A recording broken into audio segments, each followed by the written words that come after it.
अरब की ज़मीं, जहां अंधेरा ही अंधेरा था, न इंसाफ था, न रहमत, न रहनुमा। बेटियों को जिंदा दफन कर दिया जाता था, कमजोरों पर जुल्म होता था और झूठ को ताकत समझा जाता था। लेकिन इसी अंधेरे में अल्लाह एक ऐसी रोशनी भेजने वाला था जो पूरी दुनिया को बदल देगी। उस शहर में एक यतीम बच्चा बड़ा हो रहा था। न उसके पास माल था, न ताकत, लेकिन उसके पास थी सच्चाई, ईमानदारी और खूबसूरत अखलाक। लोग उसे अल-अमीन कहने लगे, यानी सबसे ज्यादा भरोसेमंद इंसान।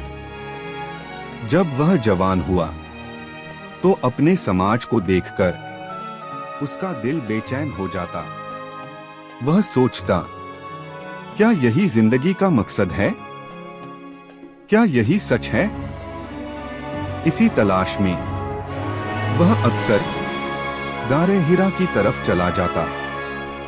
उस रात जब वह तन्हा गार में बैठा था, अचानक एक अजीम आवाज, एक अजीम रोशनी, इकरा, पढ़ो अपने रब के नाम से। यह था इंसानियत का सबसे बड़ा लम्हा।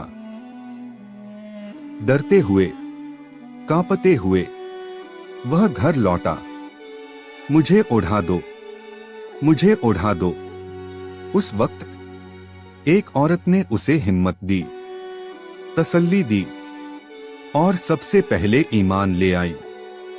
यह थी हजरत खदीजा। फिर धीरे धीरे कुछ और दिल रोशन हुए। हजरत अली, हजरत अबू बकर और कुछ वफादार साथी। ये लोग चुपचाप दार-ए-अरकम में इस्लाम सीखने लगे। लेकिन जब कुरैश को पता चला, ताना दिए गए, पत्थर मारे गए और कमजोर मुसलमानों पर जुल्म ढाया गया। बिलाल गरम रेत पर लिटाए गए, सीने पर पत्थर और जुबान पर सिर्फ एक लफ्ज, अहद, अहद। फिर अल्लाह का हुक्म आया, जो हुक्म दिया जा रहा है उसे खुले आम कह दो। वह माउंट सफा पर खड़े हुए और आवाज दी, अगर मैं कहूं कि इस पहाड़ के पीछे दुश्मन है, क्या तुम मेरी बात मानोगे? यहीं से इस्लाम की खुली दावत शुरू हुई। लेकिन कुछ लोग और भी ज्यादा गुस्से में आ गए। अबू लेहब चिल्लाया और लोगों को भड़काया।